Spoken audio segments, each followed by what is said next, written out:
From CGTN headquarters in Beijing, this is The Hub with Wang Guan. Hello and welcome to the program. I'm Wang Guan in Beijing.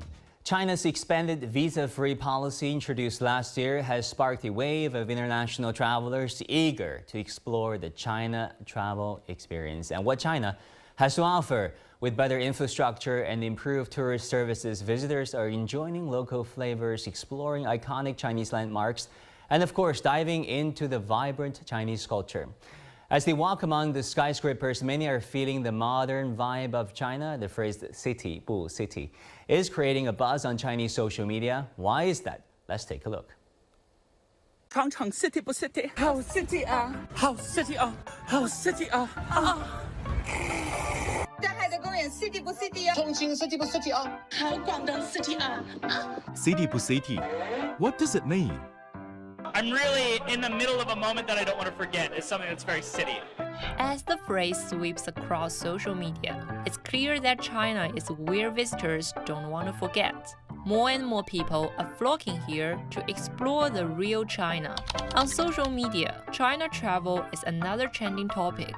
Foreign tourists who've been to China are actively sharing their experiences through videos, which often attract millions of views. This is crazy. It feels so different. It's like we're in the future.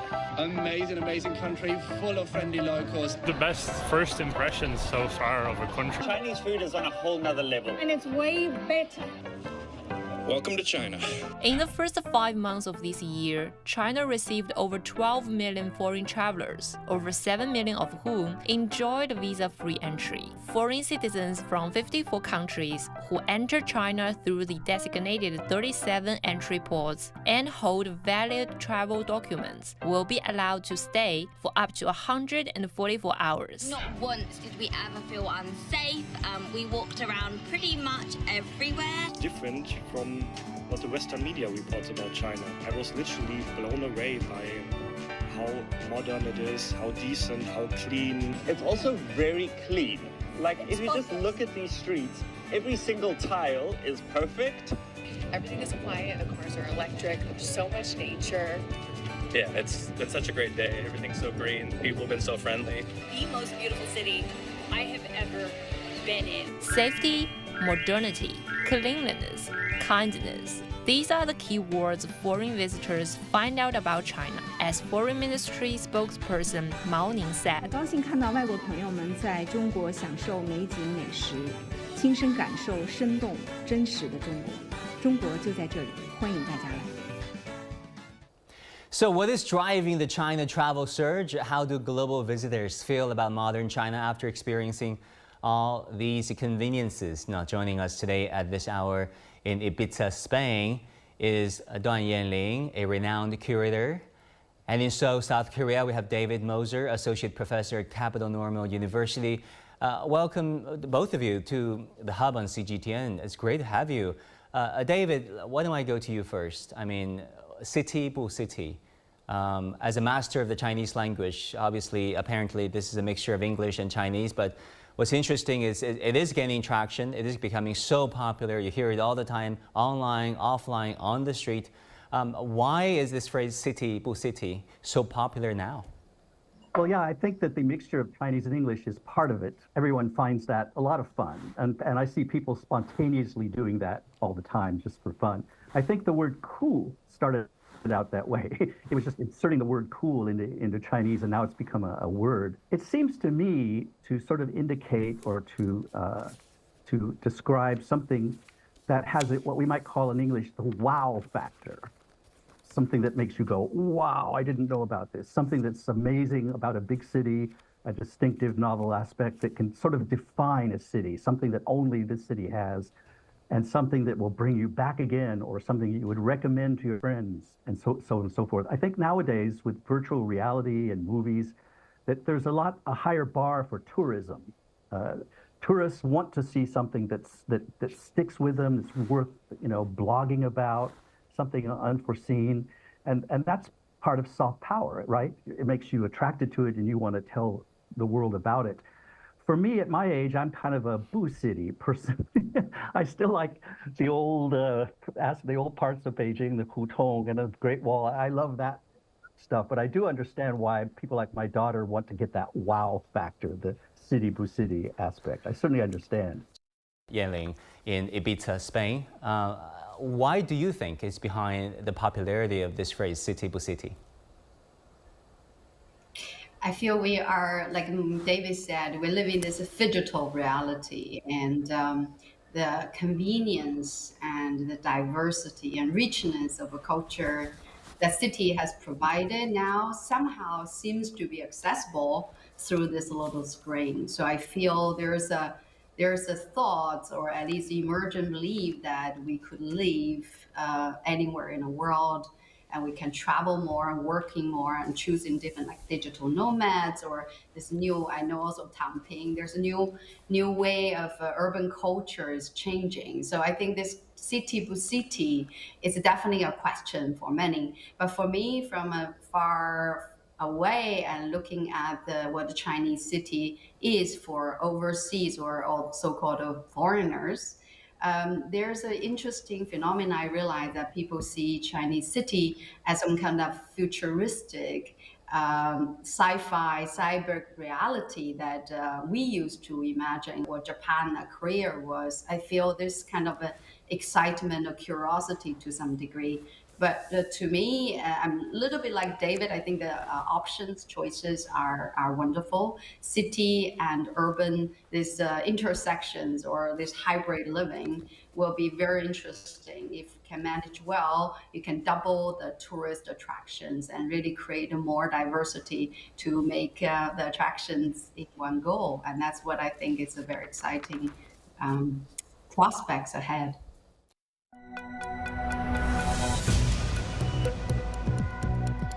Each day, there are millions of stories. Each one can open new perspectives, new possibilities. Wherever you look, we are there to see, discover, explore. We put the pieces together to find what really matters to you, all around the world, all around the clock. Our reporters are at home across the globe. From our headquarters in Beijing and production centers in Washington, Nairobi, and London. Stories from across the globe, reaching people across the globe. CGTN. See the difference.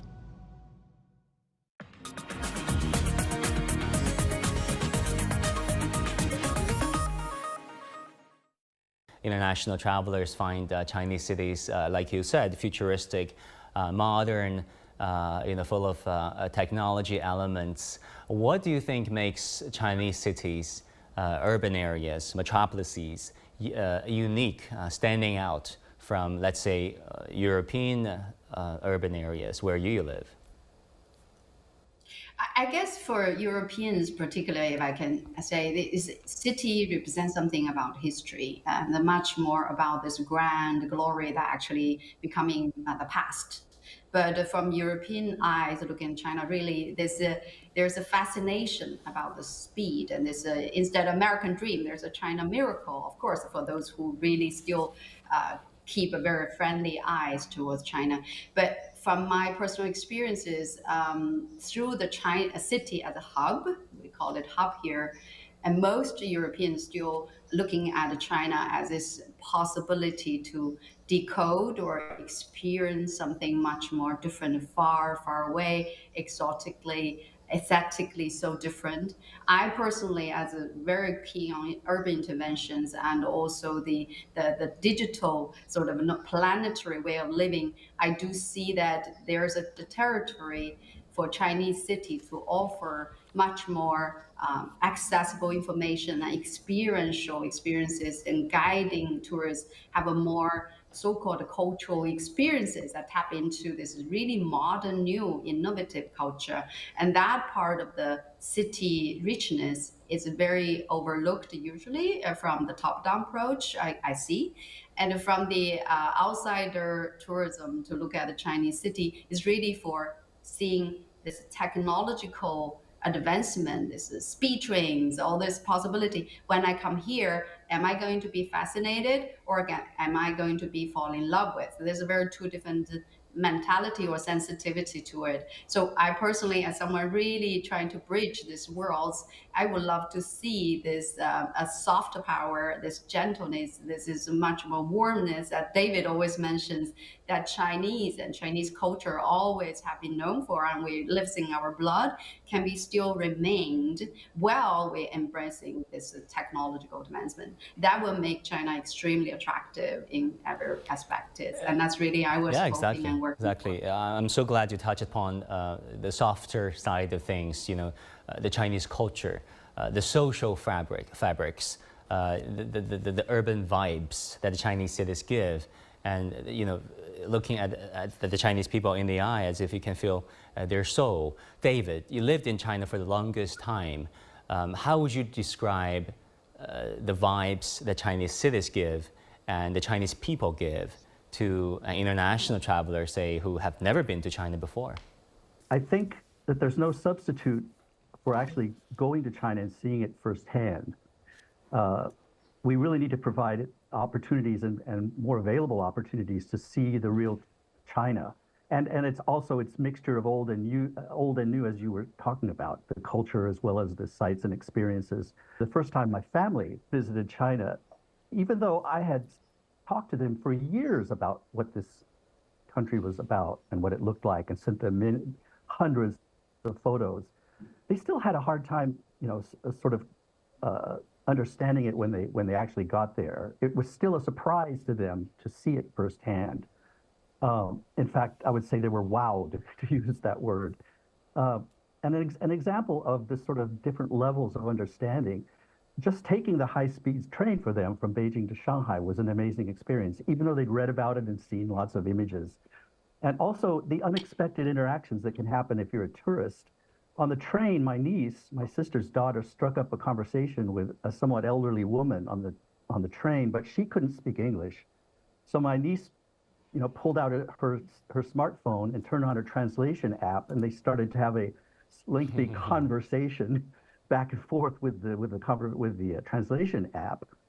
And I would say they talked 40 minutes or so, and I would dare say my niece learned a lot more about China, or had a very different view of China than she would have ever gotten by watching movies and downloading websites, and also between just being a tourist in the big city, sitting down with a Chinese person and actually exchanging information and understanding was an amazing thing. And you can only do that if you're actually in the country itself. So I think it's very valuable that we keep that up. Yanling, what do you think? I mean, when it comes to the warmth of the Chinese people, been born and raised here, I would certainly argue that there's a great level of warmth projected by the Chinese people. Especially when there are foreign visitors. Confucius once said, "Isn't it a pleasure after all when we have friends visiting from afar?" I think it says a lot about the Chinese hospitality, but sometimes, it is lost in translation. What do you think, Yanling? I think besides us, we kind of quite savvy with all different parts of the world, at least with regards so-called China and outside China. And we have to admit there's a vast misinformations, and I'm not claiming China is the best place. I just think there's a really proportionally not good enough information available for justify what China really is. And for that, I feel there's a big urge to know the inside China story, besides those inconveniences of customs. But over the years, I've been organized and been invited to organize and curate lots of conferences and retreats. I found that there is a big way that hunger for people to touch in Chinese traditional and the mystical and really ancient sites and places. For those kind of tourists, I feel is a true value for Chinese culture and Chinese society to embrace and to support, because those are beyond the tourists who want to judge the water is hot or cold. Those are people really came with a deep inquiry and deep admirations and respect. And they will be the incredible ambassadors for the Chinese warmthness and take in that warmness in the right state of mind, right? If you are looking things in a judgmental eye, everything will be difficult. The temperature is always going to be wrong.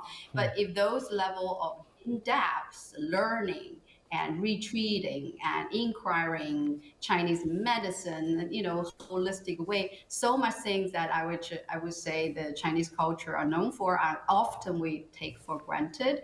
And that type of cultural heritage can be highlighted and embraced by modern adaptations or a way of communication. That's something I feel will be really, really helpful for people stop complaining of hot water or telling me if there's a hot water somewhere find in China. So I think there's a vast majority of ignorance regarding China still, if we be friend. So there's the travel itself. I really, like David said, I always say there's nothing can replace the physically to be in a place, and the traveling will be always keep as our human wonder. And I've loved to see that popping up in China, will having more real in-depth pilgrimages and beside the tourists and coming or for a business trip and see the short-term gain from the Chinese market. And that's really something I think is happening very soon. Yeah, exactly. Traveling really keeps us having this open mind and open eyes, and really making us humble. What do you think of this expanded visa-free policies initiated by the Chinese government, and what do you think of it, and what do your friends in Europe, in Spain, think about it? I mean, of course, this is like a really cheers for like with both hands, because it's 15 days. It's really perfect length for in-depth travel, and usually we know how many people really love to go this rise and go, this kind of traveling happening a lot right now. At least it's very, very significant practical has lifted. So in fact, actually, when I would talk about tea tours, let's get up a cultural tour, now we really can just cut all the planning time and just feel so much freedom. And I think this is a very, very great step for China really enter this whole exchange and cultural vibrancy of this exchange. So I definitely think it's a great move, and hopefully they will extend even to more in a due time, more visible. For instance, England is not included. Yeah, I don't know if there's a policy involved, but Spain, Italy, and we are really feeling a lot of ease and easiness, and this is incredibly important step. Yeah. Facing the unknown is always difficult. In a world in turmoil, it's easy to lose orientation. But when the storms come, we have to see the possibilities, reinvent, find new opportunities, discover a path forward. CGTN, see the difference.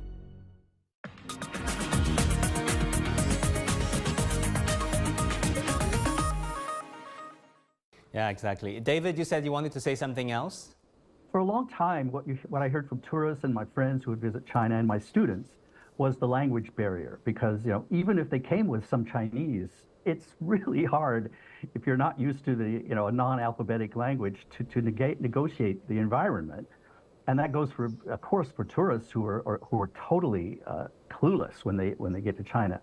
That's not a problem in France or Italy or places where you can guess. But I think there's good news on the horizon, because there's so many new digital tools, these translation apps, sometimes just speaking in real time. So that means that this lowered the bar quite a bit. My daughter, when she came here, went to the National Museum, and she could just use her app to actually translate even some of the signage that was in Chinese, and was getting a much better translation than I could give her. I think that for some people who come, they'll actually be what I call bitten by the China bug. They really want to learn more about it, and they'll dive into the language and really try to learn it. But for those who just want the experience and need to get as much information, I think we've got digital tools to make that a much, much better situation already. And I think that will break a lot of these language barriers and make China experience much more fun and and information rich than it has been in the past. Yanling, you think differently? Not differently, just adding on, there's two angles. The other ones are also some of my dear friends and former colleagues developing AI-driven learning for Chinese, for overseas Chinese and international community. So I think there's also a huge trend that brings this 1/5 of the population's language into the rest of the world. So I think there's also big zest for foreigners visiting a country, learn the local language. I think that's also one thing I want to add it on. But the other thing about to be able to increase the English communicational skills, a local Chinese level, I do find it extremely increasing rate of youngsters speaking great English. So I know that we are talking about this changes. I just want to highlight those changes are really ease those obstacles. But those tabs, those apps, or those tools are definitely something to embrace. And I think that can be developed pretty fast as long as we pay attention to. But to be able to support that Chinese language, and particularly because it carries the code of the culture, and to increase that level of creativity or learning and exchange will be super important as a soft power behind the driving the tourism or healthy tourism forward. Now, fortunately, WeChat Pay accepts foreign credit cards. Alipay has long been accepting foreign credit cards. What else can the Chinese government do to make the international traveling experience more pleasant? David? Nowadays, I can just use my passport to scan when I go to the train station. I don't have to wait in a separate line and do lots of kind of ordering in advance. That's very nice. Like I could scan and enter just like a Chinese national with their ID cards, which is much more convenient. I see in the universities and the people that I run into lots of very, very talented young people who are not only learning English but various other languages, all the European languages and Japanese and so forth. I wonder if the situation might not be improved if they could put a little bit of funding into letting there be more sort of friendly tour guides or sort of hostesses and hosts in the airports and train stations that can be there to help out when you have, someone who can speak the language and solve the problem when needed. I don't know how many people you would need, but I think there's so many vast resources of talented language speakers in China now that it would be good to make use of them. Other than that, I think that they're doing a great job. It's a good idea to register in advance online so that when they get to Beijing or wherever they're going, they already are in the system and the information's already there. But I think that's just a technological problem. I think they're going to fix that pretty soon. In fact, when I go to train stations now, my name and passport number is already in the system. So it saves a huge amount of time. Yanling, what do you think are the things that we can improve upon? I would like just to follow up with what David mentioned about tap into talents and attract the youth who has multiple talents, particular language. We were once much younger, and there is an enthusiasm to contribute. Every larger conference, exhibitions, what we do, large resources, it is untapped volunteer faces, the youth who love to gain great experiences. So what I've seen, just like when we're working with the Finnish Design Week, right?